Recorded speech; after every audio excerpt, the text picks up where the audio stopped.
Let's My Trend Twister. नमस्कार, let's mic ten twister और ten twister में मैं हूं आज आपके साथ महेर सिंह। आम आदमी पार्टी के सांसद संजय सिंह ने एक वीडियो पोस्ट कर जेफरी एपस्टीन फाइल्स की फाइल के हवाले से दावा किया है कि अनिल अंबानी ने कर्जा चुकाने के लिए टावर लगाने के आधार पर बैंक कर्जा लिया था और इसके लिए एसबीआई का फेक डोमेन बनाया था। संजय सिंह ने कहा है कि 2019 में भाजपा की जीत के बाद एपस्टीन ने अनिल अंबानी से कहा था कि प्रधानमंत्री नरेंद्र मोदी को व्हाइट हाउस के चीफ ऑफ स्टाफ से मिलना चाहिए। शायद रिलायंस इंफ्रा के होते, वही रिलायंस इंफ्रा जो डसॉल्ट के साथ रफाल के जेट्स बना रहा था। एप्स्टीन से अंबानी को लोन नहीं मिला था, लेकिन उन्होंने कहा कि आप एक काम करिए, एक बैंक्रप्सी प्रूफ प्लान बनाइए। बेसिकली अपने सारे एसेट्स और पैसे शेल कंपनीज में डालकर आप खुद क्लेम करिए कि मैं तो बैंकरप्ट हूँ। कट टू नाउ इन्वेस्टिगेशन से पता चलता है कि अनिल अंबानी ने इंडियन बैंक से लोन लिया 5G टावर बनाने के लिए, सोलर प्रोजेक्ट्स को एस्टेब्लिश करने के लिए, लेकिन इन काम को करने के बजाय यही पैसा उनके वेब ऑफ कंपनीज और ऑफशोर अकाउंट्स में डाला जाता है। फिर ये पैसा यूज होता है पुराने डेट चुकाने में। इन्वेस्टिगेशंस में तो ये भी लिखा गया है कि इन्होंने एसबीआई का एक फेक डोमेन बनाया जिसके जरिए इन्हें आगे सरकारी कॉन्ट्रैक्ट्स मिलते गए, और इस टाइम में आपके टैक्स के पैसे से अंबानी ने मैनहट्टन में एक लग्जरी अपार्टमेंट खरीदा और अपने सीनियर एग्जीक्यूटिव्स के बच्चों को बाहर पढ़ने के लिए भेजा। I am sorry again think ये वो आदमी है जिसे एप्स्टीन मोदीज मैन बुलाते हैं। 2019 में जब बीजेपी फिर से इलेक्शन जीतती है तो एप्स्टीन अंबानी को लिखते हैं कि मोदी को व्हाइट हाउस चीफ सेक्रेटरी से मिलना चाहिए। अंबानी अपने टेक्स्ट में लिखते हैं श्योर, और फिर इसे ही प्रधानमंत्री का हाँ मान लिया जाता है, क्योंकि फिर Epstein white house chief secretary को लिखते हैं Modi is on board. Anil Ambani वो आदमी है जो एप्स्टीन के पास जाकर कहते हैं कि इंडिया को गाइडेंस चाहिए कि वो कैसे व्हाइट हाउस के साथ रिलेशनशिप और डिफेंस कोऑपरेशन एस्टैब्लिश करे। इसके जवाब में टेक्स्ट मैसेज पे एप्स्टीन ने लिखा है what are you willing to give. आपको पता है अंबानी का response, Indian market whatever works. तो क्या कुछ ऐसे इंडियन मार्केट फॉर सेल पर रखा जाता है? आई एम सॉरी, इसमें से कोई भी छोटी बात नहीं है। ये प्रधानमंत्री की बातें हो रही हैं और यहाँ पर इंडिया के फॉरेन रिलेशंस की बातें हो। सांसद संजय सिंह ने संसद में भी बड़ा दावा किया है कि एप्स्टीन फाइल्स में प्रधानमंत्री नरेंद्र मोदी पर आरोप लगा रहे हैं, उन्हें इसका स्पष्टीकरण देना चाहिए। संजय सिंह ने कहा कि पूरी दुनिया में एप्स्टीन फाइल्स की चर्चा है, ये हमारे देश का अपमान है। अभी एक एप्स्टीन फाइल की चर्चा हो रही है पूरी दुनिया में, उसके बारे में भारत के प्रधानमंत्री को आरोपित किया गया, उसके बारे में सरकार को स्पष्टीकरण देना चाहिए। तथ्य के कोई चीज को बोलना, मैं कह रहा हूं स्पष्टीकरण देना चाहिए। आपके पास कोई तथ्य है तो आप सर, अगर कोई मैं ये कह रहा हूं मान्यवर, संसद है, इसमें अगर आपके पास कोई स्पष्टीकरण तो देना चाहिए। अगर कोई आरोप लग रहा है, हमारे देश का अपमान है मान्यवर। इनके बोलने के बाद मैं आपको समय देता हूं। आप कैसा काम करना चाहते हैं? खत्म होने से बात देता हूं। अरे भाई, आपके भारत के प्रधानमंत्री पे आरोप लग रहा है, आप लोग उस आरोप का जवाब नहीं देना चाहते। एक हमारे माननीय सदस्य काफी कुछ बोल रहे थे, जिनकी पूरी सरकार शराब में डूब गई, जिनके शीश में है घर घर में नफरत का कारण बन गई, और शायद उनको ब्लैक शब्द ज्यादा पसंद है। हर एक अपना अपना एक भूतकाल होता है।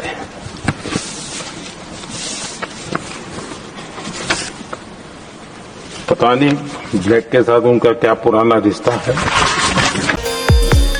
भाजपा ने अपने आधिकारिक एक्स प्लेटफॉर्म पर एक चैनल डिबेट के पुराने बयान का हवाला देते हुए एक वीडियो शेयर कर दावा किया है कि मुनव्वर राणा की बेटी उरुषा राणा ने जिस 3 तलाक कानून का पुरजोर विरोध किया था, वही कानून आज उनकी छोटी बहन हिबा राणा के अधिकारों की मजबूत ढाल बनकर खड़ा है। भाजपा प्रवक्ता ने वीडियो के जरिए तंज कसा कि कांग्रेस और विपक्ष के विरोध के बावजूद मोदी सरकार ने 3 तलाक बिल पास कर मुस्लिम महिलाओं को न्याय दिया है। आप देखिए तरह तरह से वो लाते हैं, कभी 3 तलाक लेके चले आते हैं, कभी और तरह की चीजें लिए आते हैं, कभी वो कहते हैं सबका साथ सबका विकास। ना सबका साथ उन्होंने दिया, ना कोई विकास किया। आप खुद ही देख रहे हैं जो देश की स्थिति है वो दिन पे दिन बदतर से बदतर हो गई है। हम लोग ने कभी ये सोचा नहीं था कि हालात इतने बुरे हो जाएंगे हमारे हिंदुस्तान के।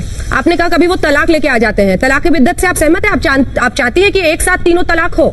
आप लोगों को गलत बताया गया। हमारे यही कॉन्सेप्ट है कि जब तलाक देते हैं तो एक महीने का गैप होता है, 1 महीने पहले जैसे आज दी तो आप 1 महीने बाद दीजिए, देख लिए, हो सकता है, क्योंकि हो सकता है आपस में मियाँ बीवी सहमत हो जाएं और उनमें जो भी दूरियों की जो भी कंडीशन हो रही है वो फिर से कॉम्प्रोमाइज हो जाए। तो हम लोगों के यही है कि कॉम्प्रोमाइज, हम तो क्योंकि ऑलरेडी बहुत बिजी रहते हैं, अब मुझे बिल्कुल भी जानकारी नहीं है कि किस तरह का विवाद है, क्या है। इस पर मैं अब घर से मिलूंगी जाकर के हिबा से भी, और घर में तो ही। हिबा के तलाक पर सौम्या राणा ने भले ही कुछ भी नहीं कहा, लेकिन घर का मसला घर में सुलझने की बात कहकर उन्होंने ये संकेत जरूर दिया कि दाल में कुछ काला है। पता चला है, इस पर बातचीत हो रही है। मुझे लगता है घर का मैटर है, घर में सुलझ जाएगा, और न्यायपालिका का काम न्यायपालिका को करने दे। मीडिया में ये उससे जरूर आग्रह। मशहूर शायर स्वर्गीय मुनव्वर राणा की सबसे छोटी बेटी हिबा राणा के उत्तर प्रदेश के अलीगढ़ में एक चौंकाने वाली घटना ने सनसनी फैला दी है। तहसील टीम की कस्टडी में 55 वर्षीय इस्माइल खान की मौत हो गई। मृतक के परिजनों का आरोप है कि तहसील कर्मियों ने उन्हें अपहरण कर गाड़ी में ले जाकर पूरी तरह पीटा और अभद्रता की, जिससे उनकी जान चली गई। मृतक के परिवार की एक महिला तहसील टीम के अधिकारी पर भड़क उठी। एक मिनट आप मेरी बात सुनिए। आप जा नहीं सकते यहाँ से निकल गए, क्या परेशानी थी, क्यों नहीं बताया मुझे? मैं आपके साथ चलूं? मैं मेरे साथ क्या करोगे जाकर? मैं झक मराओगे जाकर? मेरा फोन कर दिया, मैं आपके साथ ही चल रहा हूँ। मेरे साथ चल के क्या करोगे? हमें मार दिया, और किससे पैसा वसूल करेंगे? इधर सुनो, किससे पैसा वसूल करेंगे? किससे पैसा वसूल करेंगे?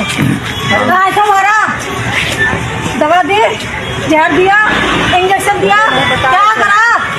तुम्हें कुछ नहीं मालूम। तुम्हें ये बताया कि पैसा चाहिए, किससे पैसा वसूल करोगे? किससे पैसा वसूल करोगे ये बता दो, किससे पैसा चाहिए? आप इधर एक मिनट नहीं खड़े में, आप एक कदम नहीं बढ़ा, नहीं आ गए। आप ये बताओ, मुझे बताया क्यों नहीं? मुझे क्यों नहीं बताया?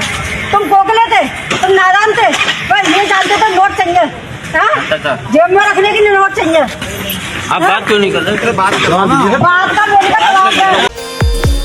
सोशल मीडिया पर एक वीडियो तेजी से वायरल हो रहा है, जिसमें एक लड़की खुद को सरिता कुमारी बताते हुए एक लड़के के लिए बता रही है कि वह खुद साथी लड़के को लेकर भागी है। उसने लड़के के साथ जोर जबरदस्ती भी की है। उसने कहा कि अगर लड़के के घर वालों को कुछ होगा तो मेरे घर वालों की जिम्मेदारी होगी। मेरा नाम सरिता कुमारी, मेरे पापा का नाम राम बहादुर महतो। तो मैं इनको लेके भागी हूँ, ये मुझे लेके नहीं भागे हैं, तो मैंने इनको जोर जबरदस्ती किया हूँ। तो प्लीज़ इनके घर वालों को कुछ मत कीजिएगा, क्योंकि मैंने इससे ज़बरदस्ती किया हूँ। क्योंकि अगर इनके घर वालों को कुछ होगा तो मेरे घर वाली जिम्मेदारी होंगे। क्योंकि प्लीज़ हम आप लोग के हाथ जोड़ता हूँ, क्योंकि मुझे ये गलत कदम उठाना पड़ा, क्योंकि मैं इनके बिना नहीं जी सकती। धन्यवाद। खेजड़ी के पेड़ों को बचाने के लिए बीकानेर में चल रहे महापड़ाव में एक महिला नाराज हो गई कि उसको बोलने नहीं दिया जा रहा है। उसके हाथों से माइक छीनने का प्रयास किया गया तो महिला ने सवाल उठाए कि यहाँ पिछले 3 दिनों से केवल संत और नेता ही बोल रहे हैं। संतपुर जी नहीं तो संतपुर जी ना भाई समझे ना दे कर लो।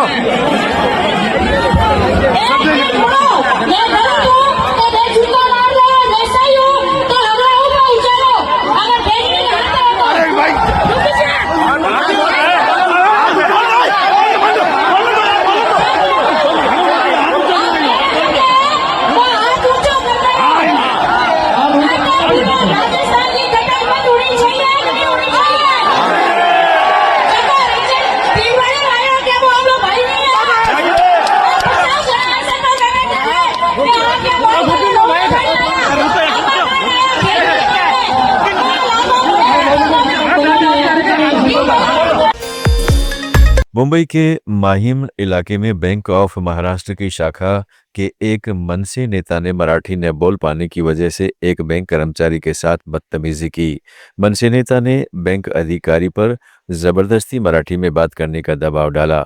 कर्मचारी ने स्पष्ट किया कि उसे मराठी नहीं आती, लेकिन नेता भड़क गया और गाली गलौज करने लगा। यह वीडियो सोशल मीडिया पर वायरल हो गया है। बोला, मराठी येत नाही, इंडिया पुढे मराठी नाही म्हणणार नाही आती मला. का हिंदी आती. नोकरी कुठे करताय बँक ऑफ महाराष्ट्र. मराठी का नाही मराठी का नाही गवर्नमेंट मराठी का येत नाही मला ते सांगा. ट्रेंड ट्विस्टर में आज इतना ही। जुड़े रहिएगा लेट्स माइक के साथ।